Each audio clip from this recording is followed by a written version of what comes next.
and the panel, welcoming them again with a virtual round of applause. So over to you, Katie, unless there's something I missed. No, I think you've got it. Let me just, there we go. So everybody can see the screen. Fadia, you can see the screen? Yes. Okay. Lovely, lovely. So I'm going to go ahead and I'm going to start the share. Oops, that's not what I meant to do. I meant to present. So thank you so much for having me. I'm Katie Strom. It's such a pleasure to be here and to present with my dear colleague, Tammy Mills, who, along with myself and Linda Abrams, is one of the editors of a special issue that is on the theme of the presentations that you'll be hearing tonight. And so, again, it's a pleasure to be here with Tammy and my fellow panelists who all have papers in our special issue, and you'll hear about them a little bit later. So our presentation is really a theoretical framing for the panel. So we're going to start off with a discussion about complex nonlinear perspectives, rather broadly. And so I'm going to pass it over to my colleague, Tammy, who's going to get us started. So hello, everyone. Katie, I don't know if everybody else just sees a gray click to exit full screen when you switched to present mode, but there. I'll just do this. That's fine. That probably would be, yeah, best. Okay. So thank you for having us. I'm so excited to be part of this event. I feel honored, and Katie and I have a long history of working together using complex nonlinear frameworks in teacher education and teacher development. And we are starting from the premise that our ways of thinking the Western world are both harmful and outdated, as evidenced by recent phenomena such as environmental degradation and worldwide COVID-19 pandemic. Both have amplified global suffering and exposed the myths of boundaries and borders of individualism and of white male human supremacy. So to cope with the complexity of a rapidly changing world and address the severe inequities experienced by poor and Black and brown communities globally, we believe we need different ways of thinking about ourselves, our world, and the way we live in it. So we're hoping that this panel, or within this panel, we are situating this call to action in teacher development, that is teacher learning across their career span and beyond. And we argue that education is an area where shifting to different onto-epistemologies, ways of knowing being, can help produce knowledge that honors the complexity of the teaching learning phenomena and offers a potential to address inequities that are reproduced and magnified by schooling. Our panelists draw on theories such as cultural historical activity theory, known as CHAT, complexity theory, rhizomatics, and new materialisms, to provide examples of how we might operationalize different onto-epistemologies in research and teaching practice and what these make possible. And we will explore ways in which the turn to critical complex theorizing has been put to work in order to reimagine teacher learning practice. This shift requires attending to really complex approaches that focus on ecological relationships among the non-human, human, and material. And by offering this broad spectrum of complex theoretical approaches from a variety of perspectives, we hope to engage with new experimental and creative ways for academics, practitioners, and researchers to think about and do teacher education differently. It's important to point out that this critical complexity framework is not new or groundbreaking. It is actually a continuation of the work of scholars and others who have been marginalized by traditional academia, including Indigenous scholars, feminist scholars, and critical Black feminist scholars. So next slide, Katie. I'm not sure where you are on my little, there we go. So we currently use research and practices that center around rational humanism and teacher learning. And while this framework has served the development of some important scientific breakthroughs, it doesn't address the complexity found in relationships among humans, non-humans, material, and discursive activity. And as seen in the next slide, can often result in violence against those who don't conform. So we feel that rational humanism kind of sees the world stable, ordered, and unchanging, with one universal reality or way of being. It is based on binaries and hierarchies and sees these binaries as these divisions, like on this slide. So in the United States, those of you who are from the United States will understand the meme here of Scooby-Doo, which is a really popular cartoon that we all grew up with and is constantly running somewhere. And the premise of this cartoon is that there's always a ghost or monster creating some havoc in the world that is chased down by Scooby the dog and his trusty detectives. And they pull the mask off the ghost or monster, and it's always inevitably some old white man is behind the mask. So the meme here is just replaces that with looking at what objectivity is and how it's positioned in sciences. And really, the notion of objectivity is a Eurocentric white male, hetero-Christian way of thinking and being. And this notion of objectivity has harmed things, practices, knowledges that don't conform to Western dominant culture standards, and has resulted in the dehumanization and violent degradation of those who aren't part of the dominant culture by subordinating others and subjecting them to indignities, violence, and/or genocide. And also, it has limited and narrowed the scope of what we know and can do in the field of education and all fields by focusing on this one way of thinking and doing. So as we shift to the complex turn, we see this complex turn as inherently transdisciplinary. This isn't just happening in teacher learning or in education. Multiple fields of study, including STEM fields, anthropology, literary criticism, art in all forms, as well as cultural studies, feminist studies, post-colonial studies, Black studies, are rethinking objectivity, rethinking rational humanism, and taking on complex perspectives instead. And I just want to reiterate, in particular, I forgot to make a land acknowledgement, I apologize, that I sit on and work from the land of the Wabanaki people in the Penobscot region of Maine in the United States, that we owe a debt to Indigenous perspectives.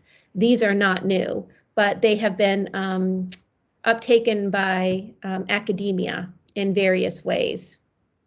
And we owe a debt of genealogy and lineage to scholars from marginalized populations. The complex theoretical perspectives in this panel represent a continuum from cultural historical activity, chat, to complexity theories, to rhizomatics, to post-human new materialisms. And now Katie is going to share with us the shifts in thinking that have taken place as these complex turns have happened across multidisciplines.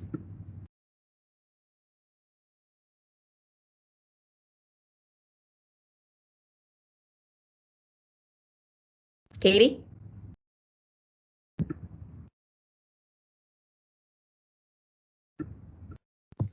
Katie, you're muted. Yes, I'm so sorry. I'm trying to. Okay, all right. Can everybody hear me? Yes.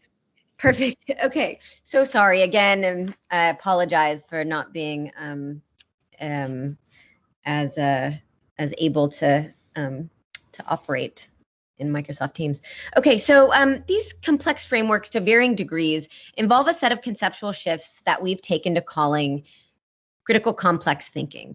Sometimes we also call it critical posthumanism, but it really goes beyond posthuman theories. As Tammy was saying, it's transdisciplinary. So we're trying to figure out what we can call it to signal this bigger shift. So if y'all have any ideas, let us know. So again, we've distilled some important shifts that we have here. So I'll go over them briefly. So a complex framework entails a major ontological shift from dualism to monism, or a worldview of radical immanence. So this means shifting from seeing the world as divided up into specific categories and defined by negative difference, right? Like self, other, nature, culture, And instead, we're all together, we're all connected, we're inextricable from each other and the world around us, but we're all different, right? And that difference is generative. It produces things. So this is a shift from an either or, this or that mentality to a worldview of and. So that leads to a second major shift, which is moving the central referent of the world from the individual autonomous person normed on whiteness and maleness, and instead thinking of the world as existing as multiplicities or assemblages of both human and non-human, or material and discursive elements that all share agency, right? So agency isn't just the purview of humans, and that means that we're adopting a post-anthropocentric perspective, right? We are decentering the human actors as the only ones that matter. And because we're all in this together, there's no above or below, there's nothing that can be extracted, we have to move away from the dangerous myth of universals, of objectivity, of neutrality, and instead become accountable, political, and situated. We have to attend to power, and we have to attend to affect. And then finally, there's a move from being to becoming, right? So this move entails disrupting a view of the world as fairly ordered and static and characterized by sameness, and instead acknowledging that reality is really dynamic and alive, right? It's always in process. So not only are we always becoming, we're always changing, but really the process is relational, right? It's one of relations and constant differentiation. So it is a becoming with and a becoming different. And these becomings are always multiple, right? So since activity is occurring within these assemblages, the transformations occur in relation to other elements, both human and non. And again, it's differentiation, right? Becoming different means exactly that. Ongoing differentiation. So as the elements of an assemblage, like a classroom assemblage or a teaching assemblage, work together, that assemblage as a whole changes, as does what it produces, right? And because it's a collective product that's derived from the joint situated activity of heterogeneous elements, what is produced is necessarily hybrid. So these emergent becomings are qualitatively different, and they can't be separated out or analyzed for causality, right? So the product is greater than the sum of its parts. So let's look at a few examples to see kind of what this type of complex thinking can do for us. So first, taking a look at teacher learning and practice. And I hyphenate them because we're arguing that learning and practice really are entangled phenomena, right? So from a linear causal perspective or a rational humanist perspective, you have this linear model, right? Teachers learn to teach in their prep programs or initial teacher ed programs. They take that learning and drop it into their practice in the classroom. Their students learn from it, and then students show that learning on tests, right? And so therefore, those tests mirror, right, has a one-to-one correspondence with the student learning, right? And the student learning has a one-to-one correspondence with the teaching and so on, right? So we can use those tests to evaluate the effectiveness of teachers and teacher prep programs even. But from a complex perspective, teacher learning and teaching practice aren't things that the teacher does autonomously, right? They're activities that are jointly produced by an entire collective. So at every stage in the linear model that we just looked at, there's assemblages of human, non-human, material, and discursive factors, as well as affective and political forces, and these all co-produce the learning and practices. So quantitative measures that can't take into consideration these situated assemblages are probably meaningless, or at least limited in what they can tell us. And because of their inability to take local differences into consideration in the United States, and I'm sure in other places as well, they disproportionately hurt students of color living in poverty as well as their teachers. And the next piece is around valuing diversity, right? Helping teachers and students value difference. So critical complex perspectives also bring an affirmative and expansive stance that operates on the and. you and me, and. So this perspective is needed as our student populations become more diverse, because from a complex, critical perspective, difference is considered a positive force.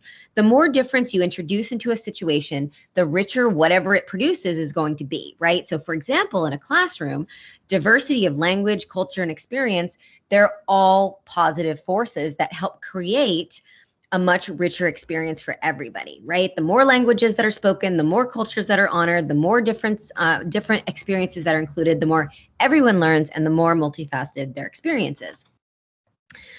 And then finally, it can help us attune to forces that we don't normally take into consideration, that don't normally show up in research about education, right? And so affect is one of these, right? Affect is a relational force that changes us in some way. Often we think about affect as emotion, but emotion is really an affective production. It's the thing that, produces the emotion, right? So I believe Schaus has said, it is the thing that makes feelings feel, right? So there was a lockdown that occurred last year on an elementary school campus where one of us was conducting research in a 6th grade classroom.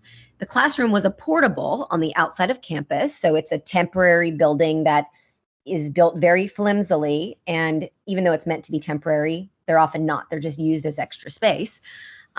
So we're in a portable on the outside of campus in a high poverty neighborhood facing the street where just feet away, police surround an apartment complex where a live shooter has been reported. So the teacher locks the doors, turns out the lights, and draws the blind, right? So outside this chain link school fence, you have sirens wailing and police officers barking orders through bullhorns, right? So these sounds are leaking easily through the portable's thin walls as the teacher and students are waiting for more than an hour, right? Students frozen in fear, crying, not sure what's happening. So after the shooter's apprehended, the students are expected to just totally go back to work, right? Return to the intellectual tasks of school without really acknowledging the affective force of this hour of terror and the ways that it's leaving a mark on the students' bodies and minds, and the teachers too, right? And this affective force is also racialized. The event and sounds of the lockdown, the flimsy barrier of the portable, going back to business as usual directly afterwards, all of these are more likely to be experienced in schools in high poverty neighborhoods serving mainly kids of color. So these complex critical concepts helped us highlight forces and power flows shaping students and their educational experiences that often aren't acknowledged or included in classroom analyses. Okay, so that really concludes our presentation. Again, it's just really framing to get us started here. So as each panelist shares their work, we have a couple of questions for you to keep in mind. So how are the perspectives and methodologies that you see in the presentations, how are they providing a more complex and nonlinear perspective on teacher learning and or practice, teacher development?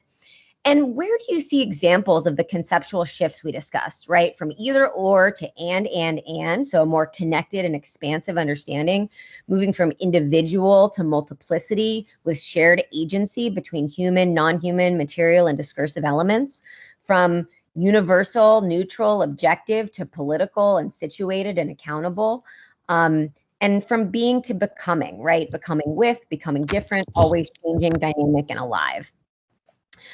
So the panelists that we have today, I'll be handing it over to Elizabeth Mendoza and Shannon Hughes, who are going to be using a chat analysis.